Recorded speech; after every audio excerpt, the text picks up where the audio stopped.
Salut les pirates, j'espère que vous allez bien parce que moi ça va bien, c'est vendredi, c'est jour de live, donc je vous rappelle qu'à 19h, vous pouvez venir sur la chaîne YouTube, vous aurez un lien, en fait vous avez le lien dès le début de l'après-midi et vous pouvez commencer à poser vos questions sur le commentaire du live et je réponds aux premiers commentaires qui sont arrivés.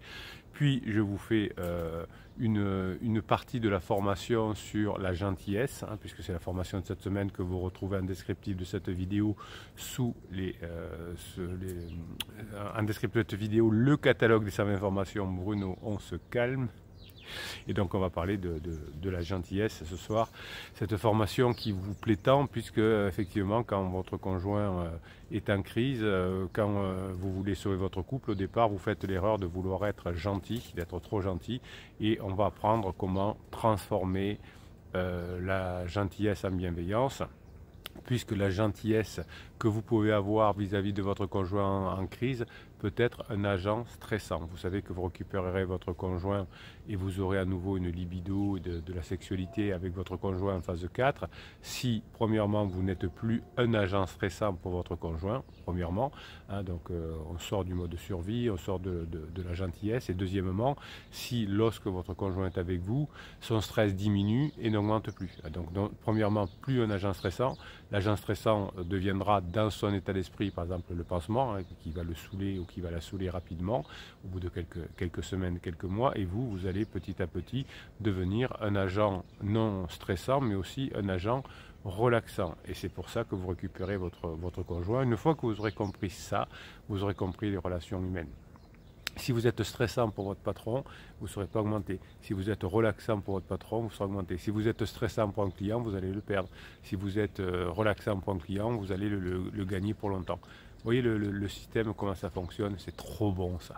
Alors l'inconvénient notamment de la gentillesse, on en reparlera ce soir à 20h, à 19h pardon, dans le live, puisque c'est le but de la semaine de cette semaine, c'est que souvent avec la gentillesse, vous êtes trop tiède. Et vous allez attirer l'attention de votre conjoint si vous sortez de ce côté tiède et que vous êtes saillant. Donc par exemple, un objet, on va prendre un objet, on va commencer par un objet qui se distingue nettement par sa lumière, par sa couleur, par sa forme, par son mouvement, va attirer l'attention. Donc on dit qu'il est saillant en neurosciences. Donc pour vous c'est pareil, à partir du moment où vous allez avoir une lumière différente, des mouvements qui vont être effectivement des mouvements physiques, mais aussi des mouvements intellectuels, des formes différentes de fonctionnement, vous allez atteindre finalement ce côté je suis saillant pour mon conjoint. Et ce qui va être top, c'est que quand on est saillant, on se rappelle de la chose, évidemment, la mémorise. Et la nuit, quand on rêve notamment, on va archiver les faits saillants de la journée. Et donc le bon moment que vous avez passé avec votre conjoint va rentrer dans son inconscient.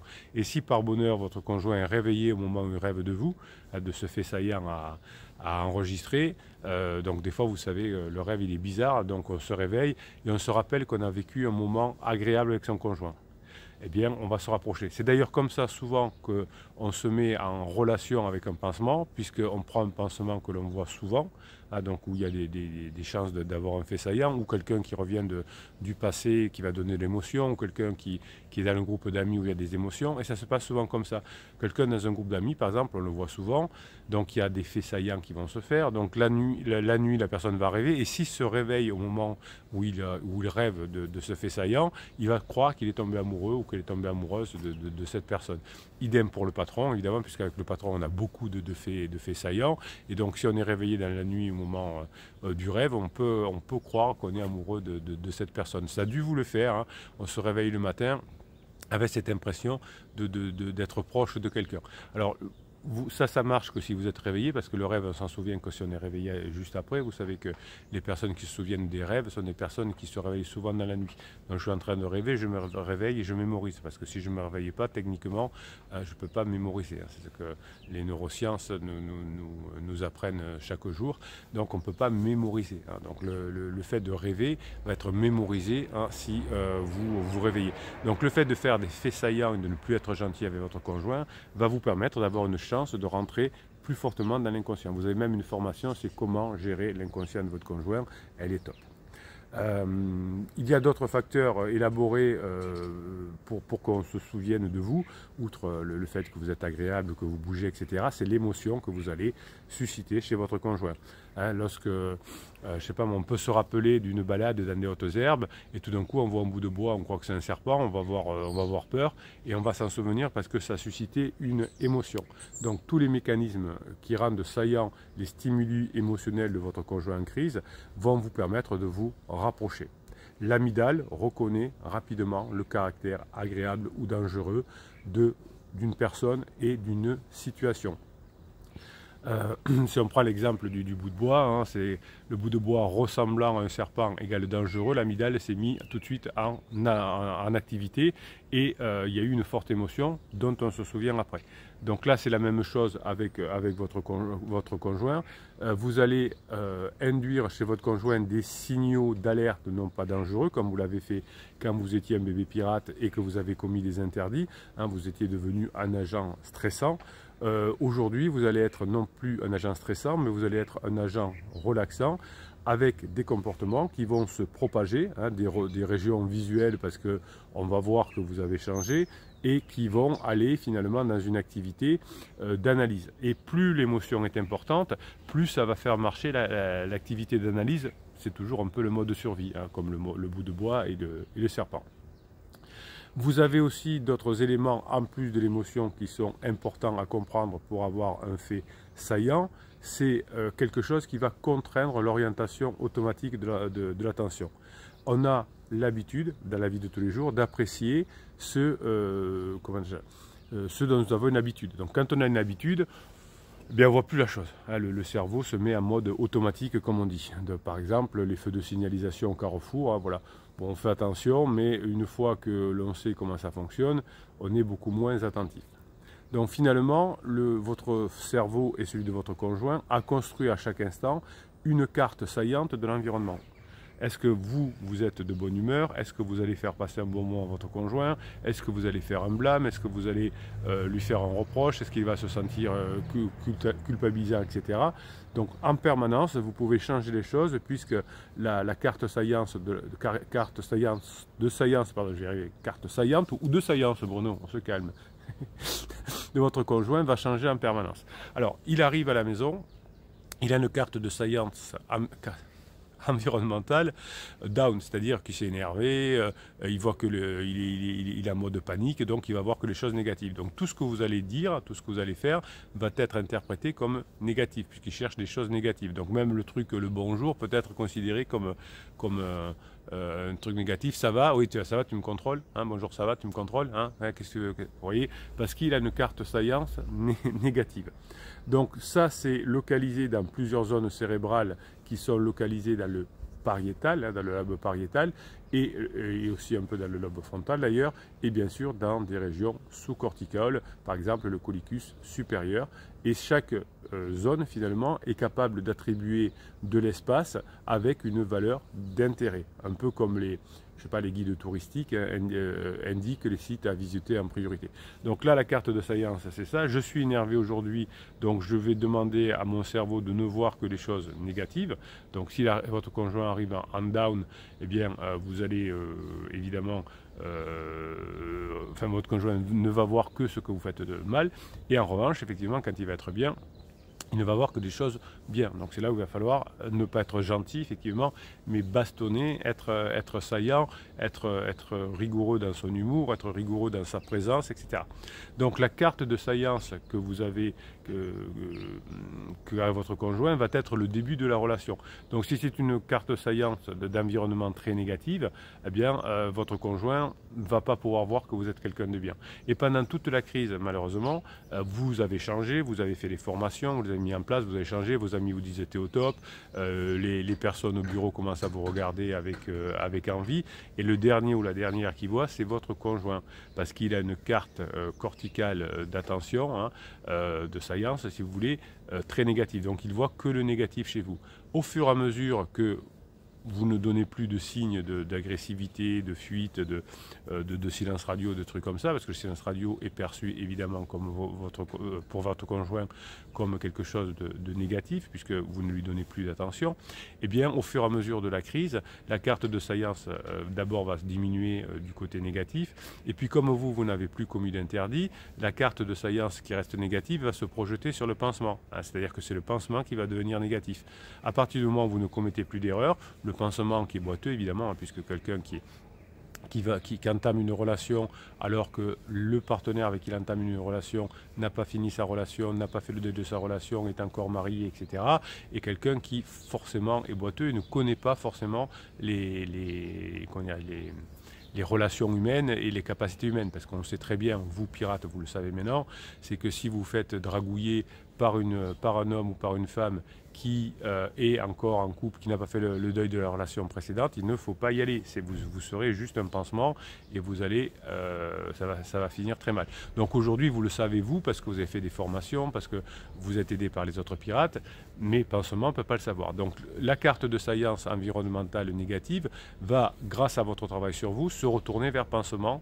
Hein, au début, vous avez fait beaucoup d'erreurs, vous étiez un bébé pirate, hein, vous voyez comme les bébés pirates envoient des messages quand ils arrivent sur le groupe Facebook ou en commentaire sous ces vidéos, on voit qu'effectivement ils sont victimes finalement de leur manque de maîtrise des émotions, et ils sont devenus la tête de turc d'une personne, leur conjoint, qui a une carte de saillance environnementale négative.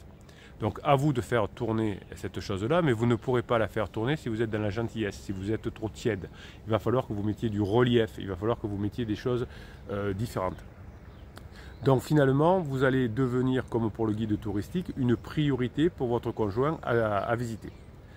Si on prend finalement notre exemple tout à l'heure je sais pas, du serpent, où on pourrait prendre l'exemple d'un arbre avec des cerises rouges, si on a un arbre avec des cerises, des herbes hautes et une rivière qui coule à proximité, eh bien on a une carte de saillance qui va être établie par un réseau, hein, je rappelle, qui comporte le lobe pariétal avec notamment dans son sillon intrapariétal, le lobe frontal avec le champ oscillomoteur et le collicus supérieur. Donc en 100 millisecondes, donc à moins d'une seconde, hein, vous avez votre conjoint fait en permanence une carte de saillance de l'environnement. Donc vous n'avez que quelques millisecondes, 100 millisecondes exactement, pour définir si vous êtes un danger ou pas par rapport à votre conjoint. Donc cette carte que se construit votre conjoint va définir les probabilités d'orientation de l'attention vers chacun des éléments. Donc quand votre conjoint a créé une carte plutôt sur la survie, il ne va voir en vous que les effets négatifs. Et ça va durer pendant toute la crise. Donc il y a des probabilités aussi qui s'installent dans le cerveau. Par exemple, s'il y a des dangers qui peuvent venir des herbes, on va avoir 60% de l'attention sur les herbes et 30% sur la rivière et 10% sur le cerisier par exemple. Mais si je sais que dans les cerisiers il y a des singes sauvages, je suis pas méchant, je vais mettre peut-être 60% là-dessus. Donc si vous avez l'habitude de saouler votre conjoint, si vous avez l'habitude de créer du stress, d'être un agent stressant chez votre conjoint et de créer du stress sur votre conjoint, il va mettre 60% de sa carte saillance sur vous quand il est en mode énervé. En revanche, quand vous ne mettez plus d'action négative, quand il va être très énervé, carte saillance énervé, il va plutôt aller vers son pansement qui va l'énerver évidemment, et donc ça va couper la relation avec pansement. Vous au contraire, vous allez devenir un agent relaxant, et dès que votre conjoint va être en top, hein, qui va avoir cette carte de saillance plutôt positive, il va vous voir à vous en priorité, 60%, 80%, parce que vous êtes la personne qui le ou la comprend, qui est attentionnée avec elle, et qui a tout compris, et qui lui fait passer des bons moments. Donc finalement, les cartes de saillance sont pour la survie établies avec des propriétés visuelles. Pour le côté plus long terme, c'est sur de l'émotion. Des neurones sont capables de déclencher le déplacement d'ailleurs des yeux vers l'objet qui va attirer l'attention qui correspond à la carte de saillance. Hein, donc si je suis en mode négatif et que je vous vois, les yeux vont se déplacer vers vous et je vais vous associer à un élément négatif. Vous voyez comment fonctionne le cerveau, une fois qu'on a compris, ça fonctionne beaucoup mieux. Donc finalement, l'organisation anatomique des voies qui relient différentes parties du cerveau, notamment qui relient le collicus supérieur au champ oculomoteur, va être une séquence directe d'activité de carte science. Donc vous allez immédiatement, sans le savoir, et votre conjoint aussi, propager des informations instantanées de l'attention.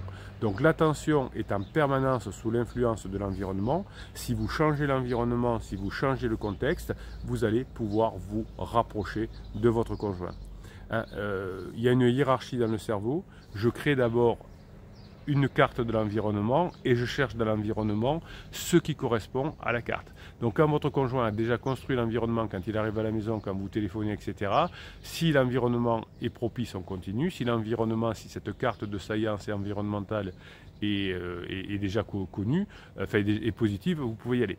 Donc si vous êtes au tiède, de toute façon, au pire, vous ne perdrez pas trop de points, mais vous ne pourrez jamais marquer. Et si votre conjoint est en crise et en colère contre vous, il croit que vous soyez un agent stressant, il va falloir devenir cet agent relaxant et marquer des points. Et vous ne pouvez pas les marquer par la gentillesse.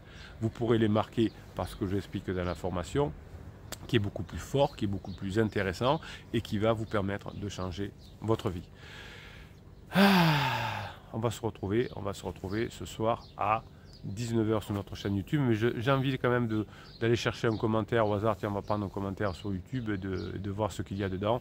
Ça fait longtemps que je ne l'ai pas fait, ça fait plusieurs jours, mais sinon vous l'avez tous les jours sur Telegram, dans la journée, le canal Telegram, vous l'avez, pour aller sur le canal Telegram des Pirates, vous avez un lien aussi en descriptif de cette vidéo, là sous le catalogue des formations, et je vous mets sur Telegram un audio le matin, des shorts la journée, des textes, etc., et une réponse à vos messages de façon auditive, audio, pour créer une bonne carte d'environnement de science.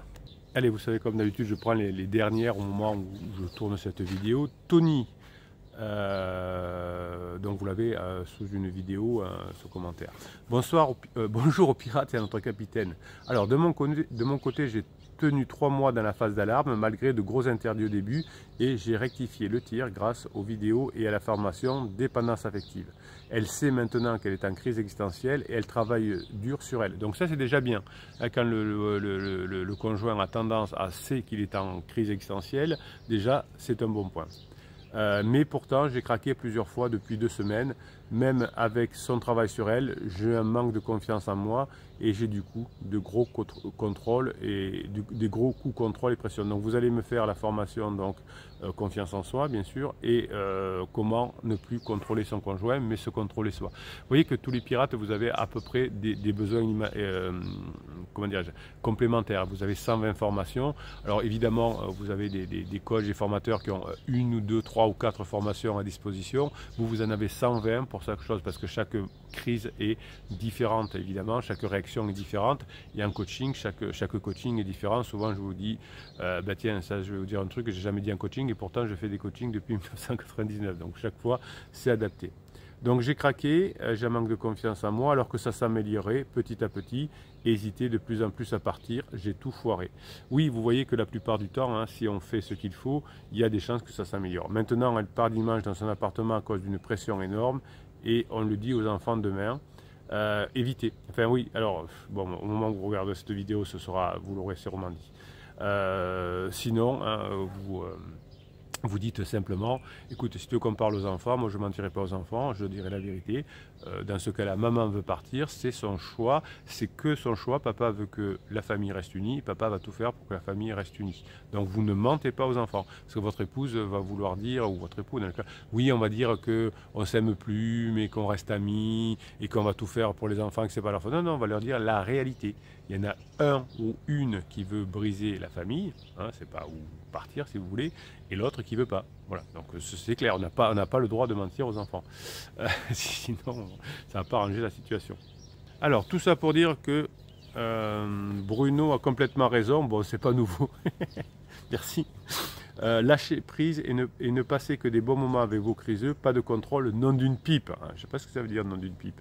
J'ai la chance que ma criseuse me faisait confiance sur Bruno et ses vidéos. On passait de plus en plus de bons moments, mais mes émotions négatives ont pris le dessus. Donc j'avais pas fait de travail, j'avais pas assez fait de travail et bim, la criseuse est en fuite. Donc c'est très compliqué de se contrôler, mais si vous ne le faites pas, c'est fichu d'avance. Moi je suis assez confiant parce que Tony a une bonne analyse et c'est ce qu'il faut. Pour ma part, j'ai compris la leçon et je m'en veux terriblement. Je sais qu'il ne faut pas que je bloque dessus.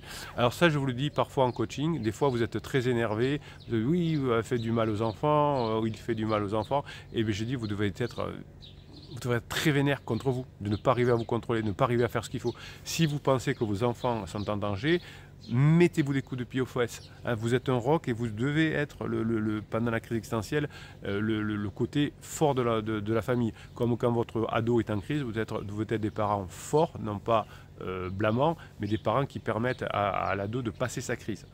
C'est à vous d'être fort. Et quand vous dites j'ai peur pour mes enfants parce que l'autre jour c'était le cas, mon conjoint conduit trop vite en voiture avec les enfants, ça doit vous donner la grinta, la haine, je sais pas, tout ce que vous voulez pour ne pas faire d'erreur. C'est-à-dire je ne me supporte pas si je fais des erreurs.